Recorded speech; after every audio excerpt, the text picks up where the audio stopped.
पाणी फाउंडेशनतर्फे आयोजित farmer cup 2024 या स्पर्धेत महिला शेतकरी गट कोरेगाव येथील महिला शेतकरी मोठ्या जोमाने शेती करत आहेत। यासाठी ते शेतात विविध नैसर्गिक शेतीचे प्रयोग करत आहेत। रासायनिक खतेऐवजी सेंद्रिय निविष्ठा खते स्वतः तयार करून त्याचा वापर करत आहेत। दशपर्णी अर्क, निंबोळी अर्क, जीवामृत, अग्निस्त्र, गांडूळ खत, रंगीत चिकट सापळे, मिश्र पीक पद्धती, BBF, यांत्रिक पेरणी यासारखे विविध उपाय शोधून नैसर्गिक कीड व्यवस्थापन त्या करत आहेत। त्यातीलच पहिला टप्पा म्हणजे माती परीक्षण। इर्जिक म्हणजे आवड सावड पद्धतीने सर्व महिला एकीमेकीच्या शेतात काम करत आहेत। त्यामुळे सध्या भेडसावत असलेल्या मजुराचा प्रश्न यांनी हा सोडवला आहे।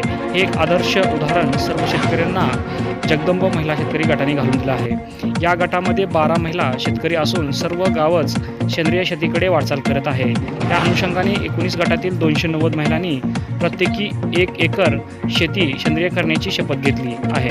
तसा त्यांनी ग्रामसंघ बैठकीत एकमताने ठराव देखील मंजूर केला आहे। यासाठी गाव पातळीवरील उमेद अंतर्गत कार्यरत असलेले सचिन ढाकणे तालुका समन्वयक सेंद्रिय शेती महिलांना मदत करत आहेत। या सर्वांच्या कामाचा कौतुक म्हणून सयाजी गायकवाड कृषी सहाय्यक व पाणी फाउंडेशनचे टीमकडून नितीन आतकरे तालुका समन्वयक यांनी गावाला भेट देऊन कामाचे कौतुक केले आहे।